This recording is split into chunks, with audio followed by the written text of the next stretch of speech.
Hi, so I have a disagreement with your guys' take in Ukraine. As I understand it, your position is that, it's really expensive, we shouldn't be sending all this money, and it's also none of our business, right? I disagree with that because, one, I think it's morally right, but also, even from a national interest standpoint, right? That money, the Ukrainians have definitely done a lot, but that money has helped them embarrass Russia on a national stage, right? Like before, we believed that they were a big power, and now they've embarrassed themselves. And also, I think that Western solidarity is really important, right? I mean, like, especially with China eyeing Taiwan, we need to show them internationally that we're a solidified force. They can't just go and take it. We need to show that we can defend. So we're spending trillions of dollars to embarrass Russia? That's like a little bit of embarrassment? Is that what we're trying to do? You think that we should be recycling millions of dollars and having millions of dollars disappear into thin air so that we can say, ooh, look, Vladimir Putin is embarrassed. And if by embarrassed you mean shaking hands with Xi Jinping, talking about how things are going to change and that the next 100 years are not going to look like the last 100 years, then you are not paying attention to what is going on. We have just pushed Vladimir Putin into the arms of China, right?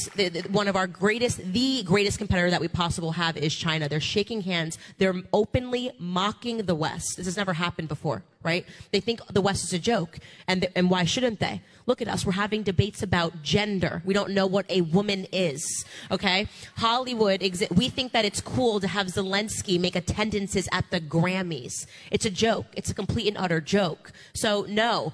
First and foremost, we talked about national interest. National interest require that it was in our nation or it impacted us. It's not my effing business what happens in the Eastern Corridor while we have real Americans that are suffering today. And if you notice, it's been non-stop wars that we haven't lost. You want to talk about embarrassment? Try leaving billions of dollars of technology in Afghanistan after spending decades fighting. That's embarrassment. That's embarrassment. What's embarrassing is China then flying immediately after we magically evacuate and meeting with the Taliban and immediately recognizing them as a government. We had daughters and our sons that died. What did we win? What about those weapons of mass destruction? Was this the 20th anniversary of Iraq? You want to talk about embarrassment? The things that we did in Iraq, the things that we've done all across the world, and for what? What do you have to show for it? Well, I guess we embarrassed a few people while we were sending Americans over to die. At least we were able to embarrass a few people in the process. That's not a good way to think. I'm going to tell you right now, that's not a good way to think. We should think about prioritizing all of the issues that we have in America. You want to talk about an invasion? Let's talk about the one that's happening at our border every single day. That's what we mean when we say America first, okay? We have plenty of issues to solve. Not a single red cent should be sent overseas until we fix what's happening here in the United States. Thank you for your question. I'll add one thing. Just Candace makes a fabulous point that needs to be repeated and repeated.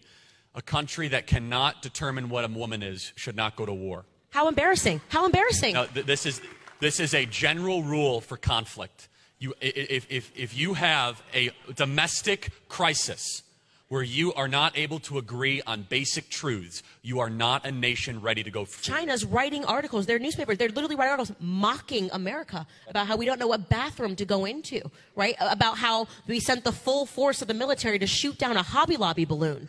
Right? If you think that the embarrassment that Russia is embarrassed, you haven't been paying attention to what's happening in America. Honestly, we become a mock. We're being mocked in the Eastern Corridor. And I'll go even a step further. It's a tragic geopolitical mistake that Russia is not neutral, it's not an ally with us against the Chinese Communist Party. All this saber rattling that it's the Cold War and Russia against us. It didn't have to be this way. Donald Trump Cold War hangover. It's Cold War hangover. Donald Trump had it in the right position. The Chinese Communist Party is the great threat against the West and American liberty, and now they have a gas station.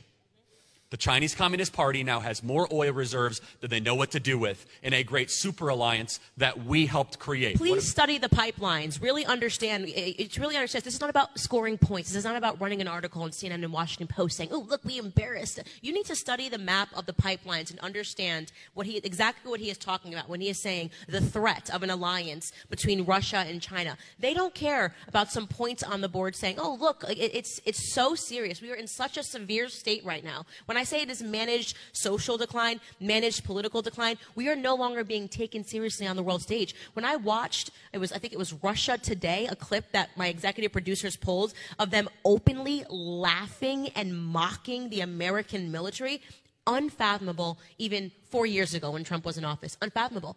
They're openly mocking us. They don't take the West seriously because why should we be taken seriously?